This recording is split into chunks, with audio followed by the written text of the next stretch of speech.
मनाते हैं और उसका उपलक्ष्य इस मौके पर माना जाता है कि भगवान शिव ने त्रिपुरासुर नामक राक्षस का वध किया था और इसी खुशी में भगवान की आराधना करते हैं देवता। इसी वजह से उनको देवों के देव कहा गया है और उन्हीं की नगरी काशी में इस समय 12 लाख से ज्यादा दिए जगमगा रहे हैं। सरकारी आंकड़ा ये है और 20 लाख से ज्यादा दिए कुल मिलाकर लोगों की तरफ से भी जलाए गए हैं। देखिए किस तरह से ओम, जो भगवान शिव का मंत्र माना गया है, स्वास्तिक जिसे पवित्र माना गया है, अलग अलग तस्वीरें बनाई जा रही हैं। इन दियों से ही श्रृंखलाएं बनाई जा रही हैं और ये तस्वीरें जहां मां गंगा की आरती की जा रही है, महाआरती माना जाता है। देख सकते हैं आप किस तरह से तमाम गंगा घाटों पर, सिर्फ वाराणसी ही नहीं बल्कि सरसैया घाट, कानपुर से लेकर प्रयागराज के संगम घाटों तक पर इसी तरह से मां गंगा की आरती उतारी जा रही है। माना जाता है कि मां गंगा को भगवान शिव ने अपनी जटाओं से पृथ्वी की तरफ भेजा था भागीरथ की स्तुति के बाद, और फिर जहां जहां से गंगा गुजरी वो मोक्षदायिनी गंगा बन गई, मां गंगा बन गई और उसी गंगा किनारे बसा शहर भगवान शिव का प्रिय शहर बनारस या काशी, जहां पूरी तरह से आज शहर जगमगा रहा है। देव खुद आज, देवता आज पृथ्वी पर आते हैं, भगवान शिव की आराधना करते हैं, दिए जलाते हैं और इस मौके पर दीपदान का भी खासा महत्व माना जाता है। भगवान शिव को संगीत का देवता भी माना जाता है, नृत्य का देवता माना जाता है, ज्ञान का देवता उन्हें माना गया है और इसी वजह से अलग अलग विधि विधानों के जरिए उनका पूजन अर्चन किया जाता है। लेकिन सबसे अहम मान्यता ये है कि भगवान शिव को मात्र गंगा जल से खुश किया जा सकता है। उनकी आराधना में अगर सिर्फ आप गंगा जल अर्पित कर दें तो भगवान शिव प्रसन्न हो जाते हैं। माना जाता है कि भगवान शिव अवघर दानी।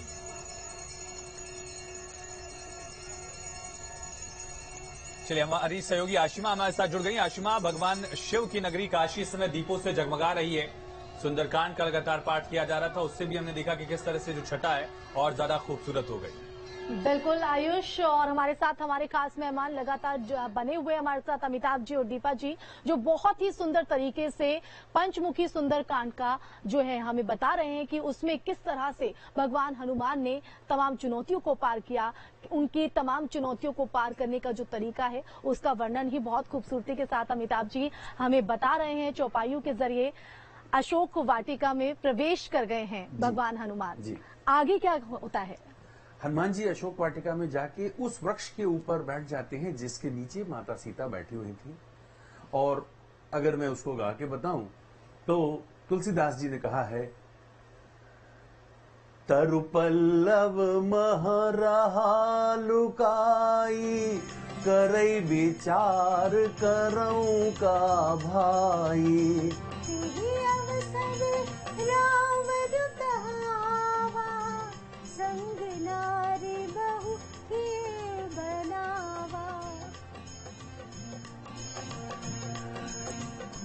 हनुमान जी देख रहे हैं उसी समय रावण आ चुका है। अब रावण माता सीता को अनेक तरीके से समझाने की कोशिश करता है कि भाई आप मेरी बात मान लो, मेरे से साथ आप विवाह कर लो, आप करोगे तो मंदोदरी आदरी मेरी सारी रानियां आपकी अनुचरी बन जाएंगी। सीता जी बात तो नहीं मानती क्योंकि वो तो श्री राम की पत्नी थी और वो तो कहती है मेरे प्रभु के अलावा मैं किसी की सोच नहीं सकती हूँ। तो रावण उनको उनकी बात को सुन के कहता है, सीता तय मम कृत अपमाना, कटी हूँ तव सिर कठिन कृपाना। नाहित सपदि मानु मम बानी, सुमति होती न त जीवन हानि। बहुत सुंदर, बहुत प्यारा अमिताभ जी। मन तो ऐसा कर रहा है कि मैं आपको रोकूं ना, हम सुनते रहें और दर्शकों को भी शायद उतना ही अच्छा लग रहा होगा। मन को बहुत शांति मिल रही है। पंचमुखी भगवान हनुमान का विराट रूप है और लेकिन जिस खूबसूरती के साथ आप इस वर्णन को कर रहे हैं, बयां कर रहे हैं, वो वाकई काबिले तारीफ है। लेकिन ये पंचमुखी सुंदरकांड की तो हम बात कर रहे हैं, लेकिन आपकी जो टीम है वो भी पंचमुखी है, आप मुझे बता रहे थे शो से पहले। जी। तो हम अपनी टीम के बारे में भी कुछ बताएं। देखिए हमारी टीम में पंचमुखी सुंदरकांड, हमने इसका नाम भी इसलिए रखा था क्योंकि इसमें 5 मुखों की शैली सम्मिलित है। हमारे chief music director, music composer हैं रविंदर खासनीस जी, जो आकाशवाणी के वरिष्ठ प्रोग्राम संपादक हैं। हमारी दूसरी सहयोगी साथी हैं जिन्होंने गाया है, अर्चना खासनीस जी, वो आकाशवाणी की ग्रेड ए आर्टिस्ट हैं। दीपा जी आपके साथ बैठी हुई हैं, ये भी बहुत अच्छा गाती हैं, इनका अपना यूट्यूब का चैनल है, काफी पब्लिक परफॉर्मेंस देती हैं। हमारे एक और साथी हैं संजीव विल्सन जी, जो फिल्म जगत से एनएसडी के प्रोडक्ट हैं, फिल्म जगत से जुड़े हुए हैं और हमारे साथ हैं। तो हम लोग 5 लोगों की एक टीम है जिसने मिलके, तो पंचमुखी हनुमान के हम लोग पंचमुखी 5 साथी हैं जिन्होंने इसको गाया है।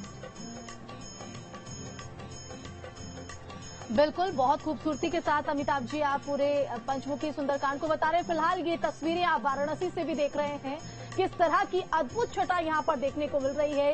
रंग बिरंगी लाइटों से सजा हुआ पूरा ये काशी नजर आ रहा है। गंगा घाट पर ये विहंगम नजारा लोगों के दिलों पर किस तरह से छाया हुआ है, इसकी बानगी और इसकी तस्दीक ये तस्वीरें साफ तौर पर कर रही हैं। एक साथ लाखों दिए जब जलते हैं तो मन भी रोशन हो उठता है और हर एक तरफ जो अंधेरा हमारे जीवन में छाया हो तो वो भी कहीं ना कहीं दूर होता नजर आता है। तो गंगा घाटों से अलग अलग जगहों से तस्वीरें भी सामने आ रही हैं। ये वाराणसी की तस्वीर है कि किस तरह से यहाँ पर खूबसूरती के साथ घाटों को सजाया गया है और प्रस्तुतियां भी यहाँ पर। और अब ये प्रयागराज की तस्वीर आप अपने टीवी स्क्रीन पर देख रहे हैं। तो जहां जहां गंगा घाट है, 85 घाटों में यही जो अद्भुत नजारा है वो देखते बन रहा है और इस अद्भुत नजारे की हर एक झलकी आपको हम तस्वीरों के जरिए दिखा रहे हैं। वाराणसी के बाद अब ये प्रयागराज की तस्वीर, जहां आप देखिए किस तरह से प्रस्तुतियां भी दी जा रही हैं। हम पंचमुखी सुंदरकांड के जरिए भी आपको हम बता रहे हैं, भगवान हनुमान का भी वर्णन आपके समक्ष कर रहे हैं। फिलहाल ये तस्वीरें आप देखिए देव दीपावली के खास मौके पर, जब भगवान खुद जो देवी देवता हैं वो धरती पर उतरते हैं, दीपों का उत्सव मनाते हैं। त्रिपुरासुर असुर की हम बात कर रहे थे, उससे त्रस्त थी पूरी जनता। और सुशांत भी हमारे साथ जुड़ गए हैं, सीधा उन्हीं का रुख कर लेते हैं। सुशांत, बहुत ही अद्भुत नजारा जो है वो हर घाट से नजर आ रहा है। वहां की तस्वीरों की अगर हम चाहें तो तस्वीरों के जरिए बताइए, और क्या वहां पर चहलकदमी? देखिए, वाराणसी में देव दीपावली की शुरुआत हो चुकी है। 5:17 में पहला दीप जला था और वाराणसी में ये मान्यता है कि वाराणसी का जो पंचगंगा घाट है वहां पर उस धरहरे पर सबसे पहला दीप जला जाता है देव दीपावली का, और उसके बाद एक एक करके सारे गंगा घाटों पर दीप जलते हैं, सारे देवालयों पर दीप जलते हैं। इस समय आप देख सकते हैं किस तरीके से जो देवालय हैं वो दीपों से सज चुके हैं। ऐसा नजर आता है कि मानो तारे जमीन पर आज उतर आए हों। मान्यताओं के अनुसार आज एक दीपदान का जो फल है वो 100 दीपदान के बराबर होता है। यानी कि आज अगर भक्त सिर्फ एक दीपदान करता है तो उसे 100 दीपदान का पुण्य की प्राप्ति होती है। और यही कारण है कि आज हर कोई व्यक्ति ईश्वर के चरणों में दीपदान करना चाहता है। पौराणिक कथाओं की अगर बात की जाए तो देवादिदेव महादेव की नगरी है। माना जाता है कि देवादिदेव मक्के त्रिशूल पर काशी नगरी बसी हुई है।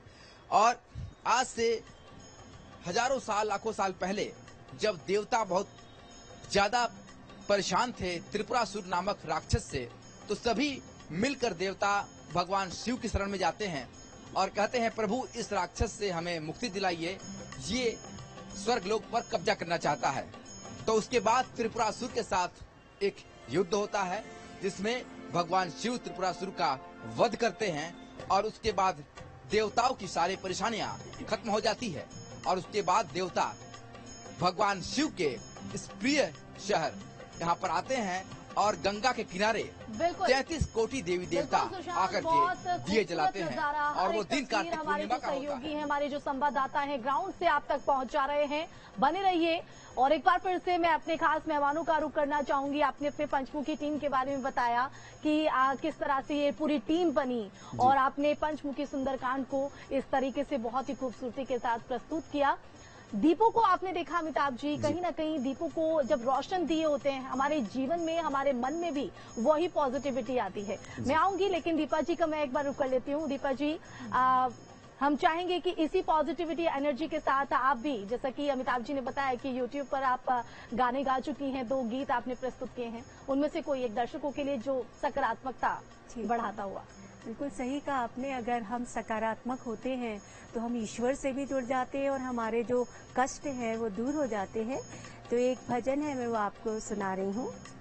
सूर्य की साधना ईश्वर की आराधना, सानिधा पामा रे मा धा मा पा पा म ग रे सा सुर की साधना ईश्वर की आराधना। सुर ही लय है सुर ही प्रलय है सुर ही में श्रेष्ठ विलय है।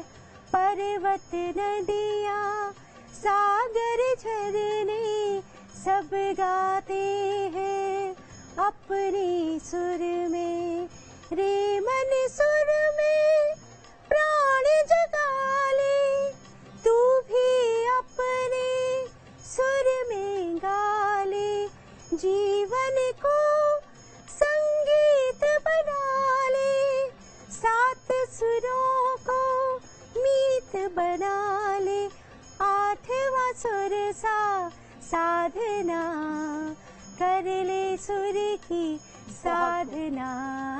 बहुत प्यारा। सुर की साधना ईश्वर की और ईश्वर की आराधना से कोई सकारात्मकता बड़ी नहीं होती है।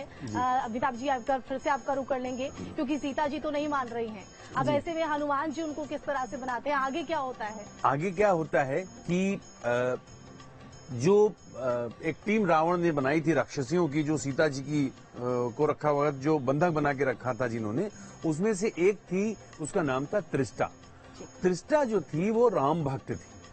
जैसे पूरी लंका में विभीषण राम भक्त थे, त्रिष्टा भी एक राम भक्त थी। तो तुलसीदास जी ने कहा है, त्रिजटा नाम राक्षसी एका राम चरण रति निपुण विवेका। सब नहीं बोले सुनाए सी सपना सीत ही से करहु हित अपना। त्रिष्टा बताती है कि उसने कल एक सपना देखा कि एक बानर आया था और उसने लंका को जला दिया और विभीषण को राजा बना दिया। ये मेरा सपना है। तो सबको बोलती है कि ये सीता माता कल को बहुत इंपॉर्टेंट होने वाली हैं, इनकी सब लोग भाई सेवा करो। तो वो सब, अब हनुमान जी ऊपर पेड़ पे बैठे थे, रावण जा चुका है, तो हनुमान जी को एक अंगूठी दी थी भगवान राम ने कि भाई सीता को जब तुम देना, बोले ताकि मैं कनेक्ट हो जाएगा, कि समझ लीजिए पासवर्ड दिया था कि ये पासवर्ड बताना तो पता चलेगा। तो हनुमान जी ने वो अंगूठी ऊपर से गिरा देते हैं वो पेड़ से, और वो सीधे अंगूठी सीता जी के सामने गिरती आती है। तो उसको तुलसीदास जी कहते हैं, तब देखी मुद्रिका मनोहर राम नाम अंकित अति सुंदर। चकित चितव मुदरी पहचानी हर्ष विषाद हृदय अकुलानी। इसके बाद हनुमान जी का और माता सीता का संवाद चालू होता है। हनुमान जी बताते हैं कि प्रभु बहुत दुखी हैं आपके बगैर, और वो जल्दी ही आएंगे और आपको यहाँ से, इन राक्षसों का वध करेंगे और यहाँ से आपको लेकर जाएंगे। और मगर सीता जी व्याकुल हैं, वो कहती हैं कि नहीं, मुझे किसी तरीके से कैसे यहाँ से निकलना है। तुलसीदास जी कहते हैं, कह कपि हृदय धीर धरु माता सुमिर राम सेवक सुखदाता। उर आनहु रघुपति प्रभुताई सुनि मम बचन तजहु कदराई। कहानी आगे बढ़ती है। इस कहानी को सुनने के बाद हनुमान जी विश्वास दिला देते हैं माता सीता को कि मैं आपका जाके और बताऊंगा, संदेश दूंगा भगवान राम को, और वो अवश्य आएंगे, जल्दी आएंगे और आपको लेकर जाएंगे। तो अब हनुमान जी कहते हैं माता से, क्योंकि हनुमान जी के बारे में कहते हैं उनके बचपनों की जितनी भी कहानियां हैं उसमें भी है कि हनुमान जी खाते बहुत थे, तो उनको बहुत जल्दी जल्दी भूख लग जाती थी। इतनी दूर समुद्र की यात्रा करके आए थे और इतना उन्होंने काम किया था। तो वो कहते हैं सीता जी से, सुनहु मात मोहि अतिशय भूखा लागी देखी सुंदर फल रूखा। सुन सुत करहि विपिन रखवारी परम सुभट रजनी चर भारी। बहुत खूब। ऐसा लग रहा है कि जीवन थी ये पूरी, हमारे सामने कहानी चल रही है, कथा चल रही है।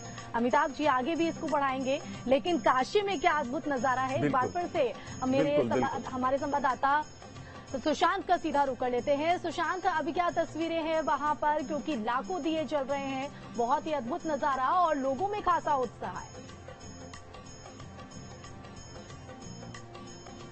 देखिए, मात्र 10 मिनट का समय बचा है जब काशी की महाआरती, गंगा की महाआरती शुरू होगी, जहां रिद्धि सिद्धि के रूप में कन्याएं होंगी और अमूमन 7 ब्राह्मण द्वारा यह आरती की जाती है। पर आज ये संख्या दुगनी होती है, क्योंकि आज गंगा की महाआरती होती है देवताओं की दीपावली, देव दीपावली के अवसर पर। साथ ही जो 12 लाख दिए टिमटिमा रहे हैं गंगा पर, वो तो है ही, 22 लाख दिए बाकी घरों और देवालयों में टिमटिमा रहे हैं। इसके अलावा आज जो ग्रीन पटाखे हैं वो छोड़े जाएंगे, यानी कि लगभग 15 मिनट तक वाराणसी के आकाशगंगा में पटाखे दिखाई देंगे और वो पटाखे होंगे जो पूरे के पूरी आकाशगंगा को रंग बिरंगे अपने पटाखों की जो लाइट्स है उससे भर देंगे। तो ये भी आज होने वाला है कि 15 मिनट तक, अब तक जो धरती पर दिए जलते हुए दिखाई दे रहे हैं, अब आकाश गंगा में उन ग्रीन पटाखों से जो अद्भुत और अनोखी लाइट्स उभरेगी, उसका भी जो जनता है वो देखेगी कि किस तरीके से आकाश में भी देव दीपावली मनाई जा रही है। तो फिलहाल अब आरती की तैयारी पूरी हो चुकी है और जल्द ही गंगा की महाआरती शुरू होगी। तस्वीरों में आप देखिए, दीपों की ये जो माला है ये हमें दिखाती है कि जो हमारी परंपरा है, जो हमारा सनातन धर्म है, वो हमें क्या सिखाता है। वो यही सिखाता है कि हम अगर किसी का भला कर पाए तो इससे बड़ा और कोई चीज नहीं है। भगवान राम जब अयोध्या लौटे थे उस समय दिवाली मनाई गई थी और उन्होंने हमेशा एक ही बात कही कि आप किसी की सेवा करिए, किसी की मदद करिए, तो इससे बड़ी कोई चीज नहीं हो सकती। इसलिए अगर हनुमान चालीसा में एक शब्द आता है, सब पर राम तपस्वी राजा, तपस्वी राजा उसे ही कहते हैं जो 14 साल तक वनवास में हो और इस तपस्या के बाद जो राजा बना हो, इसीलिए वो तपस्वी राजा हो। वो राजा नहीं बल्कि जो हजारों लाखों का वध करके किसी का सिंहासन कब्जा किया हो। इसीलिए भगवान राम को कहा जाता है कि सब पर राम तपस्वी राजा। इसके साथ ही अगर भगवान राम की चरित्र की बात की जाए तो आज तक जो हमने पढ़ा है, जो हमने जाना है अपने धर्म ग्रंथों से, एक से बड़े एक राजा हुए। रावण की बात की जाए तो सबसे बड़ा धार्मिक माना जाता था, भगवान शिव का सबसे बड़ा वो भक्त माना जाता था। अपने शीश को काट करके वो भगवान शिव के शिवलिंग से पर अभिषेक किया करता था। पर एक कमी थी, वो थी चरित्र की, और इसकी वजह से वो मारा गया। इसीलिए जब तुलसीदास जी ने लिखा तो लिखा कि राम चरित मानस, तो भगवान राम का चरित्र जो है वो ही सबको अपने ऊपर आत्मसात करने की जरूरत है। और ये भगवान शिव की नगरी है, यानी कि भगवान राम के आराध्य की नगरी। और यहाँ पर आज देव दीपावली के पीछे, जैसे कि मैंने आपको बताया कि त्रिपुरासुर का वध किया भगवान शिव ने, और उसके बाद 33 कोटि देवी देवता धरती पर उतरे। और ये परंपरा आज भी बदस्तूर चली आ रही है। आज भी माना जाता है कि हम शायद अपनी आंखों से न देख पाए, ये कलयुग है, ये द्वापर युग तो है नहीं, पर आज भी 33 कोटि देवी देवता इसी धरती पर उतरते हैं। और